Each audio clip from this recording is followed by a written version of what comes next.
금요일 GT 말씀 이제 성전에 올라가는 노래 네 번째 노래 오늘 묵상하겠습니다. 1절부터 마지막 절 4절까지 교독하고 시작하겠습니다. 1절 제가 읽겠습니다. 시편 123편 1절입니다.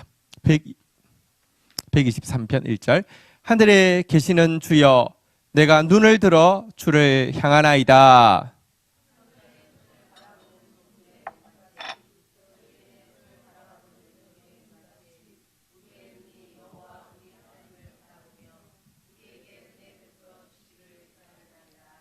여호와여, 우리에게 은혜를 베푸시고 또 은혜를 베푸소서. 심한 멸시가 우리에게 넘치나이다.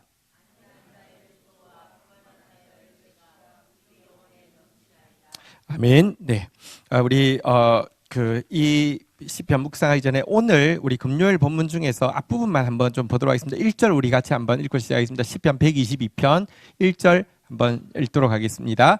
122편 1절 같이 한번 읽겠습니다. 시작. 사람이 내게 말하기를 여호와의 집에 올라가자 할 때 내가 기뻐하였도다. 여러분들 이 자리에 지금 나와 있습니다. 여러분 기쁘시죠? 예, 기뻐야 합니다. 혹 이 자리에 누군가 가자고 부부가 있으면 둘 중에 한 사람이 오늘 금요일에 가자 이렇게 이야기했는데 들을 때 가기 싫었지만 짜증나지만 마저 못해 왔다 아니면 그 이야기 해줘서 정말 고마웠다. 자, 어떻게 해야 된다고요? 여러분 사람이 아내가 남편이 여호와의 집에 올라가자 할 때 우리 마음이 어때야 한다고요? 한번 따라하겠습니다. 내가 기뻐하였도다. 은혜가 무엇이냐고 하면 하나님께 뭐 받는 거 아닙니다. 은혜가 무엇이냐고 하면 하나님 앞에 나오는 것 자체를 기뻐하는 것입니다. 보십시오. 은혜가 뭔가 하나님께 받는 것이라고 하면 결국은요, 하나님은 수단이고 은혜가 목적이 됩니다. 여러분, 은혜가 무엇이냐고 하면 하나님 앞에 있는 것 자체가 은혜입니다. 사실은 하나님께 모든 것이 다 있습니다. 근데 하나님께 받는 것 이상으로 하나님이 좋아야 합니다.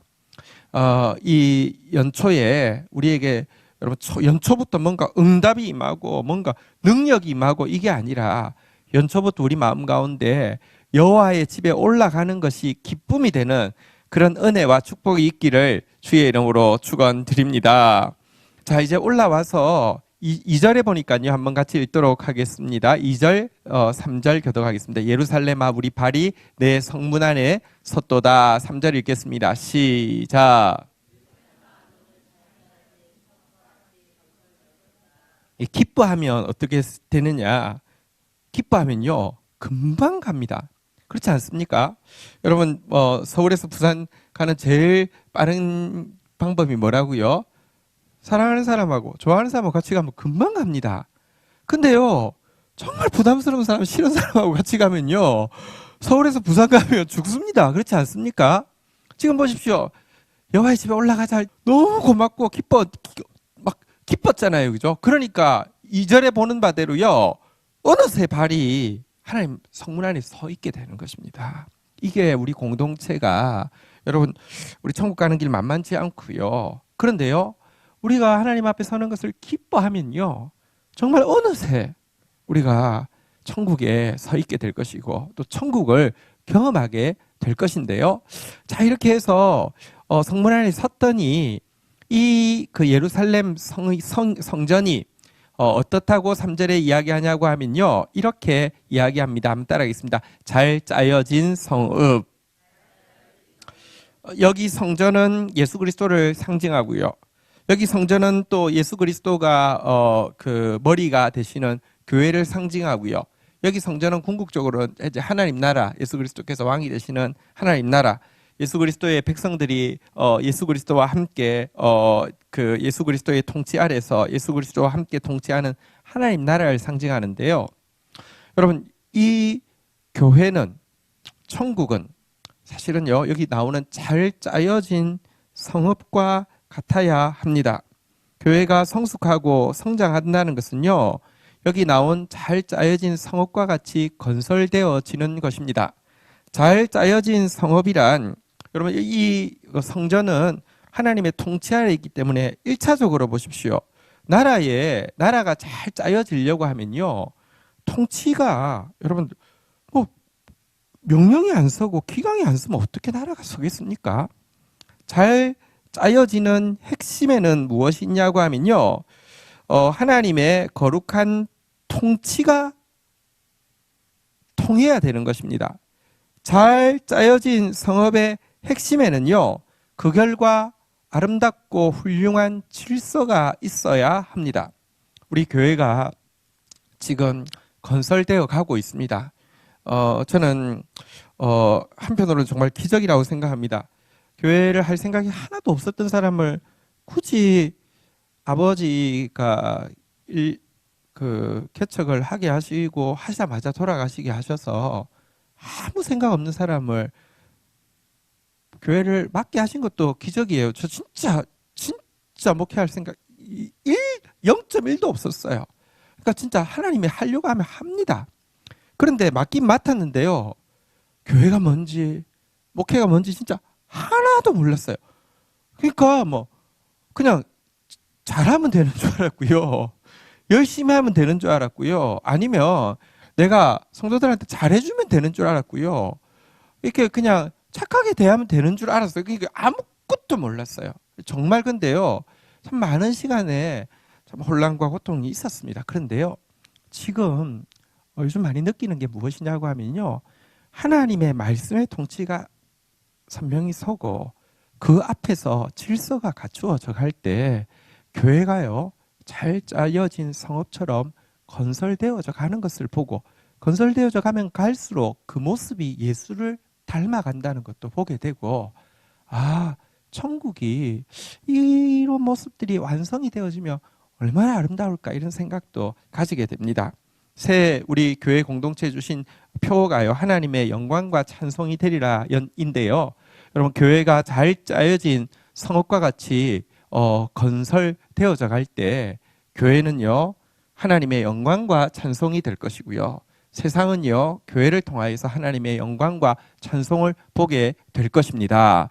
자, 우리 4절 한번 4절, 5절 우리 교독하고 이제 오늘 본문으로 넘어갈 거예요. 지파들 곧 여호와의 지파들이 여호와의 이름에 감사하려고 이스라엘의 전례대로 그리로 올라가는도다. 5절 읽겠습니다. 시작.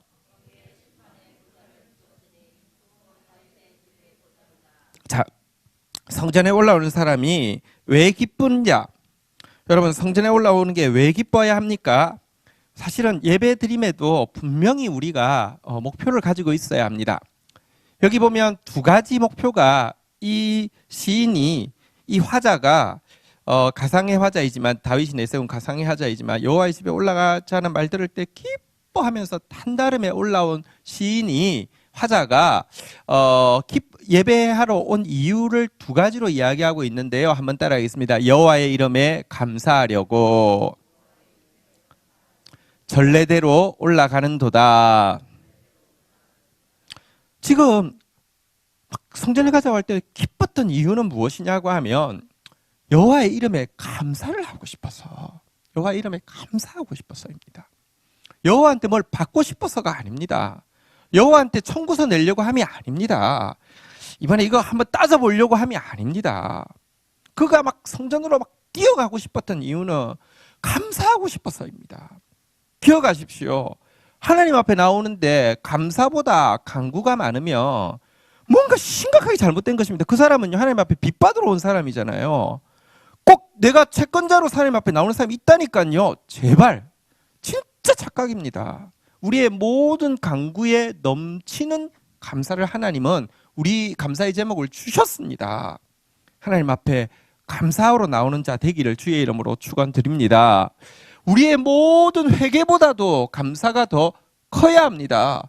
예, 우리 하나님 앞에 나올 때마다 회개할 것입니다. 또 회개해야 합니다. 그러나요, 회개가 감사보다 크면요, 그것은요, 여러분, 뭐랄까요, 이 낙담이고요. 그것은요, 뭐랄까요, 신경증이에요.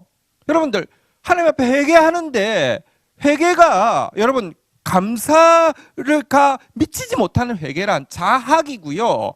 근데 이 자학은요, 여러분 사실은 나르시시즘은 막 자기에 대한 과찬도 있지만 자기에 대한 연민도 있는데 뜯으면 뜯을수록 자기를 막 비참하게 뜯으면 뜯을수록 거기서 쾌감을 느끼는 것입니다. 그 우상숭배입니다. 그 회개 아닙니다. 회개가 진짜 회개되려고 하면 이렇게 비참한 나를 그럼에도 불구하고 구원하셨고 이미 그럼에도 불구하고 용서하셨고 그럼에도 불구하고 사랑하시는 그 하나님에 대한 감격이 기반이 되어 있기 때문에 진짜 회개이지. 보십시오.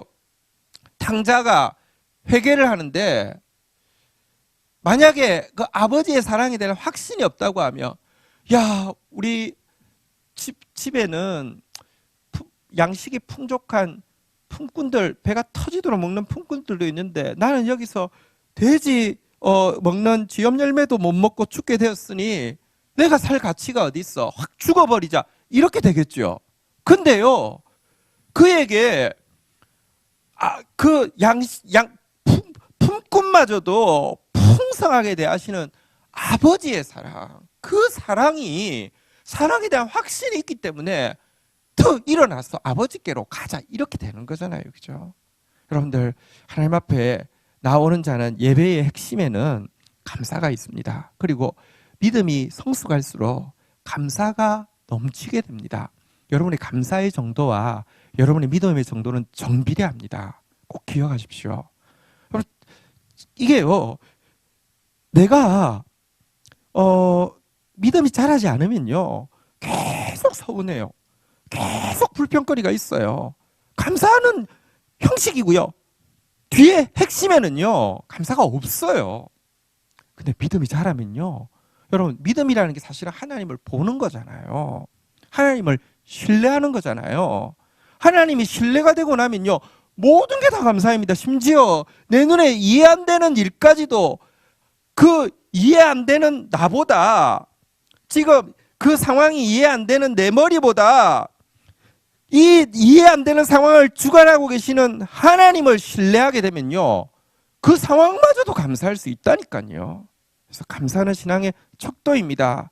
예배에 올라오는 사람의 가장 중요한 예배에 올라가는 목표가 무엇이냐? 다시 한번 따라하겠습니다. 여호와의 이름에 감사하려고. 전례대로 올라간다고 그랬는데요. 여러분 사실 우리에게 안 좋은 습관은 끊어내야 하지만 좋은 습관은 들여야 합니다. 제가 한 가지 조금 아쉬워서 여러분들에게 이야기합니다. 우리 교회 공동체가 사실 말씀 앞에 몸부림치려고 애쓰고 있습니다.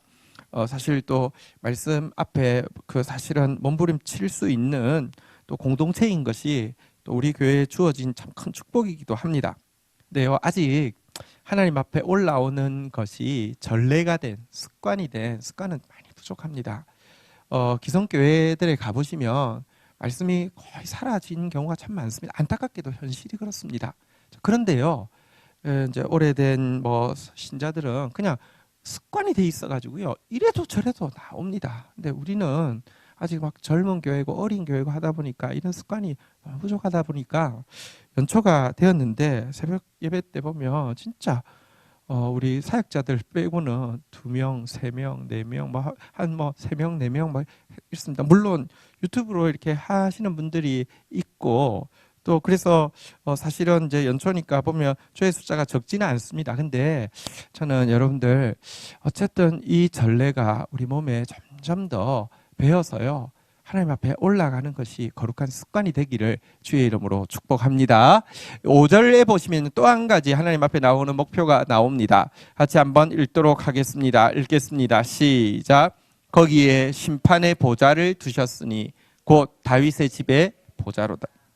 하나님께 예배하러 나가자는 말 들었을 때 너무 기뻤던 이유는요 하나님한테 여기 심판의 보좌, 다윗의 집의 보좌, 다윗의 후손이신 예수 그리스도는 말씀이라고 요한복음에서는 소개하고 있죠.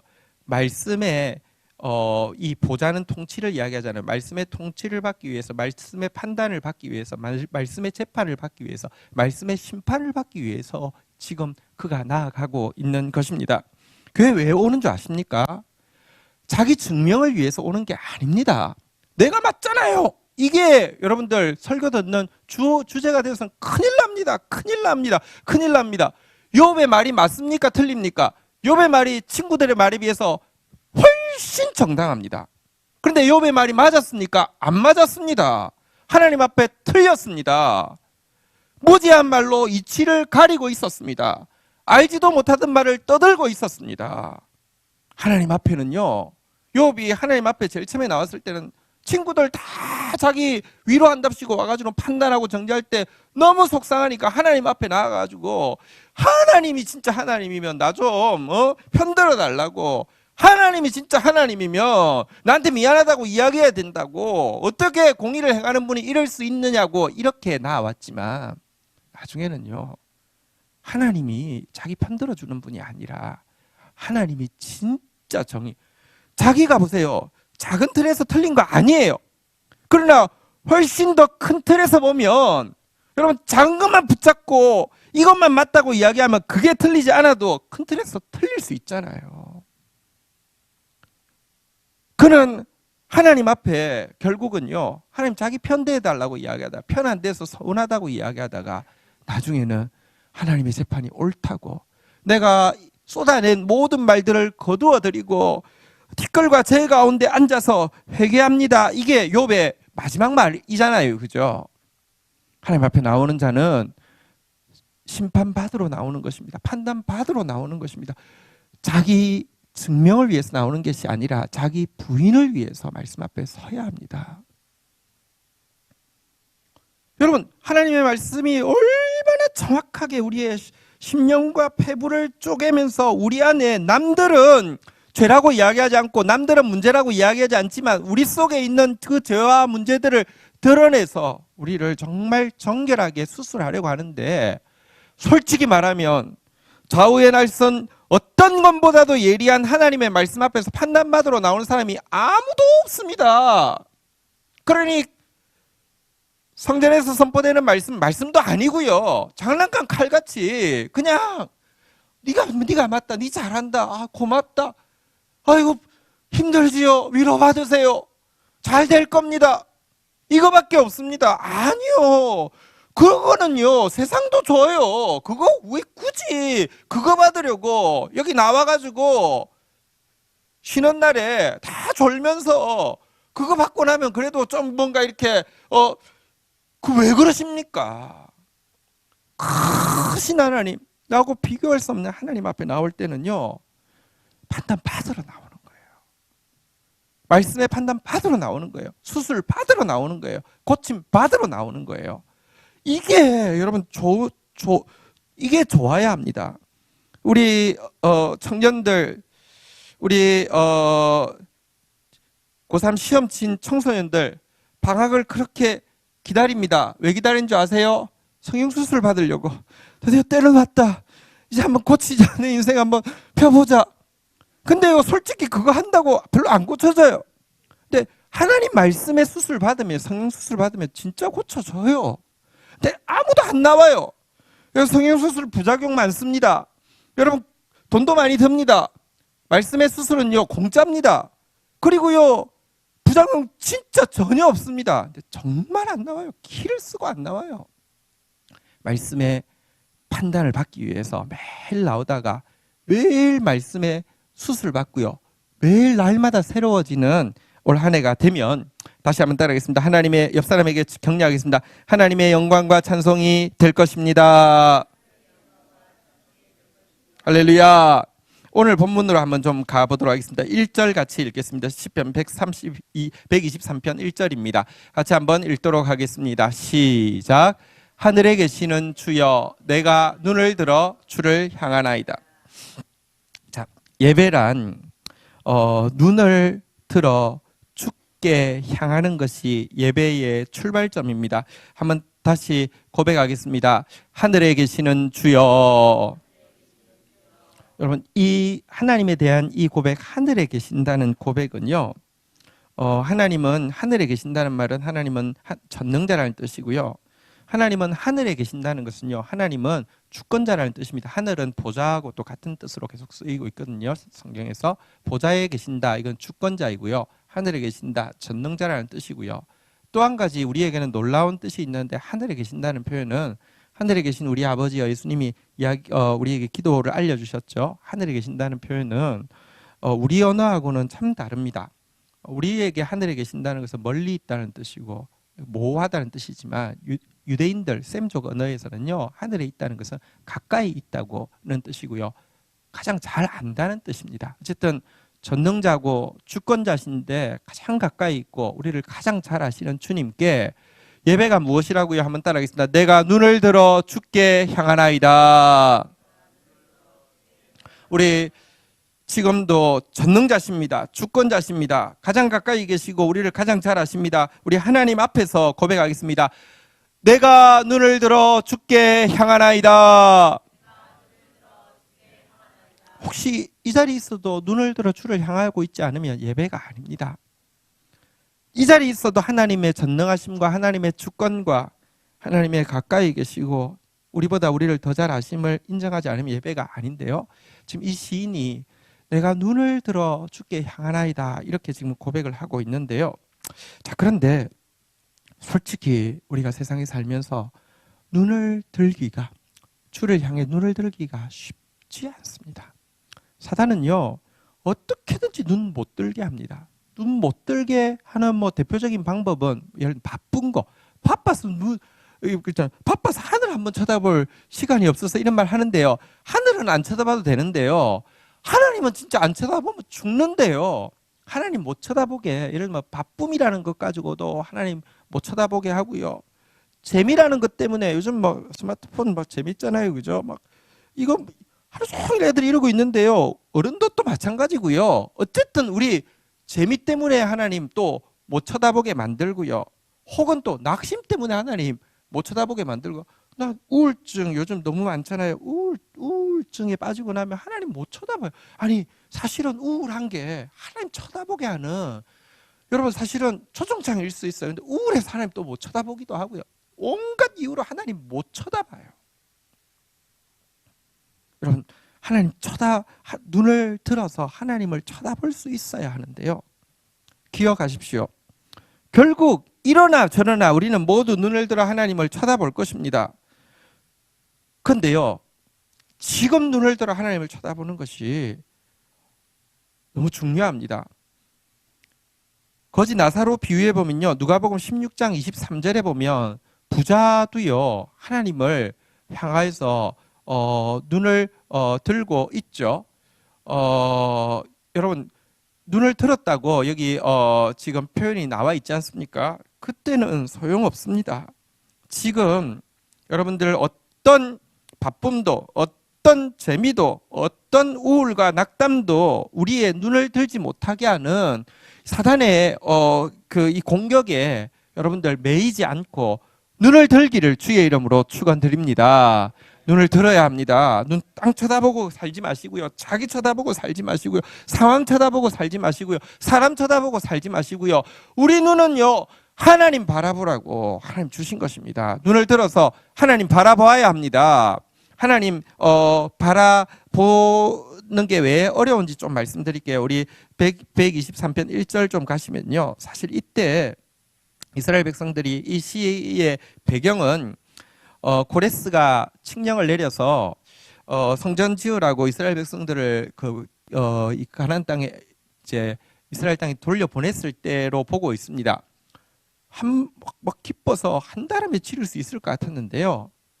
외적인 공격이 시작되고 내적인 태만이 찾아오면서 이게 지지부진하게 이렇게 미뤄지게 되었죠. 특별히 외적으로 성전 지으려고 할 때에 온갖 극심한 방해와 또 온갖 조롱과 멸시가 가득했습니다. 근데요, 이때 그들은 여호와를 향해서 사실 눈을 들게 되었습니다. 어떻게 생각하면 하나님이 진짜 전능자시고 진짜 주권자시고 모든 것 아시면 이런 일이 안 생기도록, 방해와 멸시가 안 생기도록 알아서 조치해 주셔서 그냥 열심히 일하고 있으면 안 될까요? 근데 현실은 그렇지 않습니다. 여러분 사실 이런 방해와 멸시가 있어야지 일하다가도 하나님 잊어버릴 수 있습니다. 성전 공사하다가도 하나님 잊어버릴 수 있습니다. 근데요, 이런 방해와 멸시로 인하여서 여러분들 도리어 이 시인은 지금 하나님을 향해서 눈을 들고 있습니다. 좋아도 눈을 들고 나빠도 눈을 들고 하나님을 향해서 눈 드는 것이 꽃이 태양을 향해서 고개를 드는 것과 마찬가지로 그리스도인들의 습관이 되어야 합니다. 전례가 되어야 합니다. 자, 하나님께로 눈을 들어서 이 시인이 이렇게 고백합니다. 2절 같이 한번 읽겠습니다. 시작. 상전의 손을 바라는 주인 종들의 눈같이 여주인의 손을 바라보는 여종의 눈같이 우리의 눈이 여호와 우리 하나님을 바라보며 우리에게 은혜 베풀어 주시기를 기다리나이다. 자, 이제 눈을 들었는데 그 눈빛이 어떻는지 이렇게 표현합니다. 두 가지로 표현하는데요. 상전의 손 바라보는 주인의 눈 같다. 아니, 종의 눈 같다. 여주인의 남주인의 손 바라보는 남종의 눈이나 여주인의 손을 바라보고 있는 여종의 눈과 같이 우리 눈이 여호와 우리 하나님을 바라보고 있다. 이렇게 지금 표현하고 있습니다. 여러분, 이 눈이 어떤 눈일까요? 여러분, 종이 주인에게 딱 이렇게 주인의 손만 딱 바라보고 있는 그 종의 눈이 어떤 눈일까요? 이것은요, 주인에게 절대적으로 의존한다는 한 표현이기도 하고요. 또 한 가지는 주인이 무엇이라도 말하면 민감한 빛 속도로 반응하기 위한 자세이기도 하죠. 그죠? 그러니까 진짜 좋은 의미에서 눈치 있는 종인 거잖아요. 주인을 향해서 다 그냥 주인만 다 보고 있습니다. 주인이 뭘 주시지 않으시면 안 된다는 것을 절대적으로 주인이 줘야지 된다는 것도 이 눈빛은 표방하고 있고, 주인이 명령하시면 즉각 순종하겠다는 이렇게 민감한 반응을 보이겠다는 그런 자세도 이 눈 속에 담겨 있는데요. 이런 눈빛으로 지금 하나님을 바라보고 있다. 이렇게 시인이 이야기를 하고 있습니다. 여러분, 근데 이런 눈빛으로 하나님을 바라보긴 바라보는데 이런 눈빛으로 보지 못하는 경우가 많습니다. 하나님 주시면 좋지요. 안 주시면 플랜 B 제가 합니다. 그러니까 제가 하기 전에 좀 서운하시면 빨리 하세요. 한 이 정도 눈빛을 가진 신자들이 대부분이고요. 또 하나님 눈치를 보는데요. 가능하면 내가 딴짓하는데 딴짓하면서 눈치를 보는 거잖아요. 그죠? 딴짓하면서 눈치를 보는데 그냥 이렇게 빛의 속도로 반응하고 싶어서 순종하고 싶어서 눈치 보는 게 아니라 이거 안 들키려고 괜찮나 이렇게 이런 눈치 보지, 정말로요 이렇게 시키는 대로 하려고 딱 기다리고 있는 눈빛으로 주님을 바라보는 경우는 사실 거의 없습니다. 근데요, 사실 우리가 하나님을 의지하려고 할 때에 이 눈빛이 없으면, 하나님께 순종하려고 할 때 이 눈빛이 없으면 사실은 하나님 앞에 합당한 눈빛이 아닌 것을 꼭 알아야 됩니다. 하나님 앞에서 내가 하나님이 전부가 되려고 하면 내가 전무가 되어야 합니다. 지금 이 종은요, 고대 노예제 사회에서 종은 지금의 고용인 이렇게 아닙니다. 고대 노예제 사회에서 종은 여러분 주인이 생사에 대한 권리를 다 가지고 있는 존재이지요. 그는 정말로 주인을 바라보는 눈빛은요, 진짜 그는 전부고 나는 전무입니다. 철저하게 의지하고 철저하게 순종하는 눈빛인데요. 우리가 사실 주인이라고 해봤자 얼마나 대단합니까? 별거잖아요. 하나님은 정말 온 우주의 전부이신데요. 하나님 앞에 설 때 하나님이 전부이시고 내가 전무인 신자들 별로 없습니다. 제가 여러 번 이야기했지만 하나님이 everything이 되려고 하면 내가 nothing이 되어야 합니다.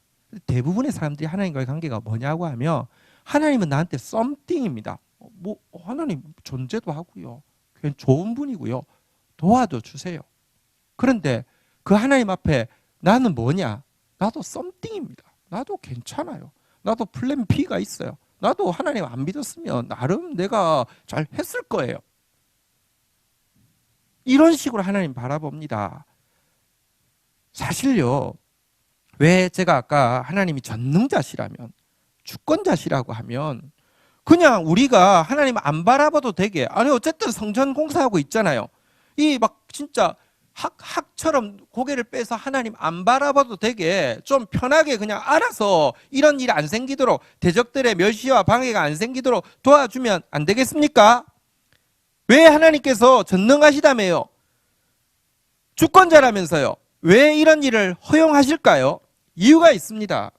사실 타락이란 무엇이냐고 하면요, 아담이 하나님이 에브리띵이고 자기는 nothing인데 그 하나님이 nothing인 아담을 자녀처럼 생각하시고 nothing인 아담을 사실은 당신의 everything으로 생각하시는데, 스스로 나도 뭐 괜찮아 썸띵해서요, 스스로 내가 하나님 되겠다고 하는 것이 타락의 출발이잖아요. 그죠? 이것 때문에 여러분, 인간 세계에는 죄가 들어왔고 죄로 말미암아 사망이 들어왔고 고통이 들어오게 되었는데, 하나님께서 지금 이 대적들의 멸시와 이 대적들의 방해라는 이 인간의 죄로 말미암아 파생되어진 이것을요 통하여서 거꾸로 우리에게, 나는 정말로 썸띵이 아니구나, 내가 할 수 있는 일이 아무도 없구나, 하나님 없으면 안 되는구나 를 깨닫게 하기 위한 과정으로 사용하신다는 것입니다. 정말 우리는 썸띵 아닙니다. 우리의 실존은 nothing입니다. 먼지고요, 아무것도 아닙니다. 영원에 견주어서 우리 7, 80년, 90년이 뭐 얼마나 되겠습니까? 우주에 견주어서 나라는 존재가 뭐나 되겠습니까? 그런데 이 조그만 내가요 아직도 nothing이 못 된다니까요. 하나님 앞에서 나의 실존은 nothing이 맞고요, 하나님은요, 하나님의 실존은 everything이 맞습니다. 모든 것은 하나님께로 말미암고 하나님을 위하고 하나님께로 돌아갈 것입니다. 여러분, 그 하나님 앞에 예배자의 자리에 설 때 우리의 눈이 마땅히 이래야 합니다. 은혜라는 말 기독교에서 정말 많이 쓰죠. 그런데요, 기독교인들이 쓰는 은혜를 영어로 바꾸면 썸띵입니다. 하나님 나한테 썸띵 좀 주세요. 괜찮은 거, 좀 쓸만한 거, 그냥 도움되는 거 좀 주세요. 이게 은혜 구하는 거예요. 아니에요. 은혜란 everything인데요, 여러분, 내가 nothing이 돼야지 은혜가 되는 것인데, 내가 something이 되면요, 줘서 뭐 고맙다고 할게요. 하나님 뭐 안 주셔도 되는데 크게 도움될지는 모르겠지만 이렇게 되는 거예요. 어쨌든 이 시인은요, 이 멸시와 이 방해 앞에서 정말 은혜 베풀어 주시기를 기다리나이다 라고 하면서, 나는 아무것도 없으니까, 은혜라는 말 자체가 전적으로 자격 없는 자에게 그냥 주시는 하늘에서 하나님의 선물이 은혜잖아요. 그죠? 하나님의 선물, 이거 구하고 있는데요. 자, 그런데 여기에 나온 중요한 표현을 보면 또 왜 하나님께서 이와 같은 방해와 또 멸시를 허락하셨는지 또 한 가지 이유를 알게 됩니다. 1절에 보면요, 한번 따라하겠습니다. 내가, 2절 한번 볼까요? 2절에 보면요, 한번 따라하겠습니다. 우리의 눈이 우리에게 은혜 베풀어 주시기를. 자, 여기 보면 여기 제가 한 개 빠뜨렸네요. 다시 한번 따라하겠습니다. 우리의 눈이 우리 하나님을 바라보며 우리에게 은혜 베풀어 주시기를. 자, 신비입니다. 고난 가운데 들어가게 되면 하나님 우리에게 고난을 허락하신 첫 번째 이유는 자기의 주제를 파악하기 위함입니다. 우리 대단한 존재 아닙니다. 내가 뭐라도 된 것처럼 생각하는데 뭐 아닙니다. 별것 아닙니다. 고난은 우리에게 내 실존을 파악하게 하는데 정말 유익한 스승이지만, 또 한 가지 고난이 참 놀라운 것은 1절 시작할 때는 분명히 나라고 시작했는데요, 2절에 가니까 3번이나 우리라고 기도문이 바뀌었습니다. 이게 화자가 바뀌어버렸습니다. 이게 가능하게 하는 것이 고난입니다. 이게 신비입니다. 고통에 들어가 본 사람은요, 그때부터 같은 고통을 겪고 있는 지체들이 보이기 시작하고요. 그들과 함께 아파할 수 있고 그들을 위해서 기도할 수 있는 기도가 나오기 시작합니다. 우리는요, 죽어도 나 때문에 슬프다가, 그 다음에 문제 해결되면 나 때문에 기쁘다가, 나라는 범위에서 벗어나지 못하는 것은요, 아직 제대로 여러분 나띵으로서 하나님 앞에 서서 진짜 이 고난을 통과해보지 못했기 때문입니다. 정말 나띵으로서 이렇게 하나님 앞에 매달린 사람은 그때부터 표현이요, 우리의 눈이 우리 하나님을 바라보며 우리에게 은혜 베풀어 주시기를 기도하나이다. 이와 같이 공동체가 발견되어진다는 것입니다. 고난 가운데 기억해야 할 것이 있습니다.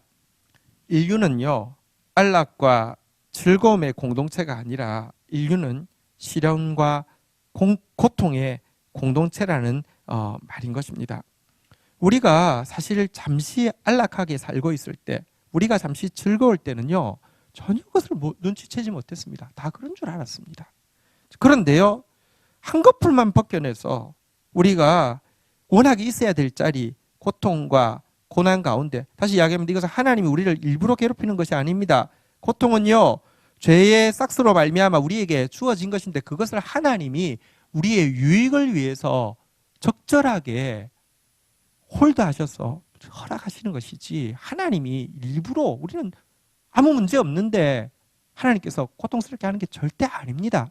그런데요, 하나님께서 한꺼풀 벗겨내서 고난을 주실 때 그제서야 여러분들 지금도 즐겁고 안락하게 살고 있는 사람보다 고통 가운데 시련 속에 살고 있는 사람이 훨씬 더 많다는 사실을 깨닫게 됩니다. 내가 고통을 당할 때, 시련을 당할 때 초창기에는 자기만 모두 즐거운데 자기만 고통스러운 줄로 알게 됩니다. 인류 공동체에서 자기가 버림받은 것처럼 착각하게 됩니다.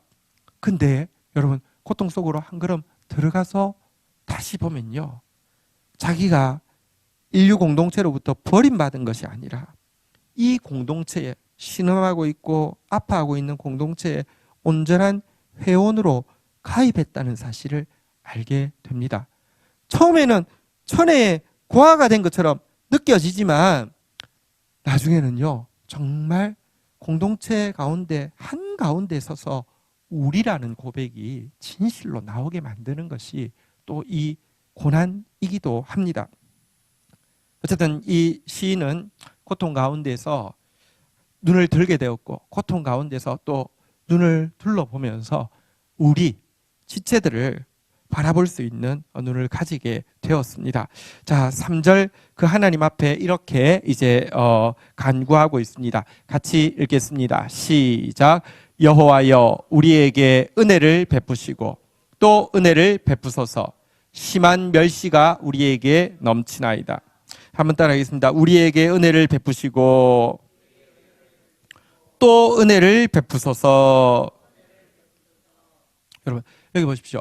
이게 제가 아까 그냥 보통 기독교인들이 이야기하는 은혜와 많이 다르다는 것을 알 수 있습니다. 옛날에 수련회 같은 거 하면, 그래 뭐 이렇게 시작하는 날 뭐 딱 빙 둘러 앉아서 어떻게 해왔습니까? 뭐 이렇게 뭐 서로 물어보는 그런 시간들이 있었어요. 그러면 보통 하는 이야기 뭔지 아십니까? 은혜나 좀 받으려고 왔습니다. 그렇게 많이 이야기를 했었어요. 은혜나 좀 받으려고. 그 사람들에게는 은혜는요, 아까도 이야기했지만 썸띵입니다. 근데 이 시인은요, 한번 다시 따라하겠습니다. 은혜를 베푸시고 또 은혜를 베푸소서.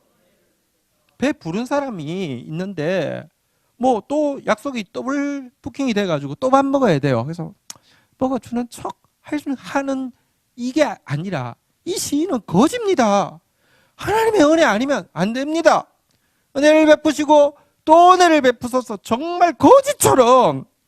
근데 정말 다시 이야기하지만 이 사람에게는 썸띵이 아닙니다. 그냥 뭐 식사 약속 2번 잡힌 게 아닙니다. 이거 없으면 안 되는 것입니다.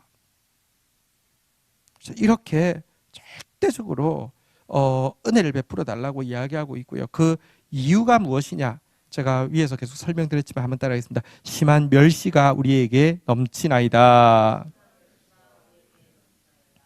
너무 고통스러워서, 대적들의 공격이 너무 고통스러워서, 대적들의 조롱이 너무 견딜 수가 없어서 하나님 앞에 은혜 주세요, 또 은혜 주세요, 은혜 주세요, 은혜 주세요, 밤낮으로 울면서 매달리는 이유는 그가 지금 멸시받고 있기 때문입니다.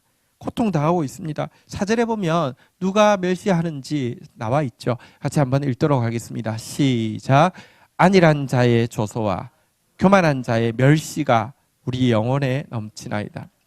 여러분, 성도가 하나님의 뜻대로 살려고 하면요, 꼭 멸시와 조롱을 받게 되어 있는데요. 어떤 사람이 멸시하고 조롱하느냐 한번 따라하겠습니다. 안일한 자, 교만한 자. 안일한 자란 그 용례상으로 보면 이렇게 그냥 세상적으로 물질적으로 풍족해가지고 아쉬울 것 없는 사람이라는 뜻입니다. 아쉬울 것 없는 사람은 정말 하나님 앞에서, 말씀 앞에서 거지처럼 몸부림치고 매달리는 사람 보면요, 비웃습니다. 같은 신자라도요, 안일한 자가 있습니다. 안일한 자는요, 하나님 말씀 앞에 몸부림치는 사람 보면 막 비웃습니다. 왜 저렇게 신앙생활을 이렇게 하는 것입니다. 교만한 자는 또 그 마음이 높은 사람이죠. 마음이 높은 사람도 하나님 앞에서 가난하게 종처럼 주인의 눈을 바라보고 있는 자를 보면요, 또 더 멸시합니다. 이렇게 지만 대단히 경건한 척 한다고, 지만 하나님 이렇게 믿는 척 한다고 막 멸시하고 조롱합니다.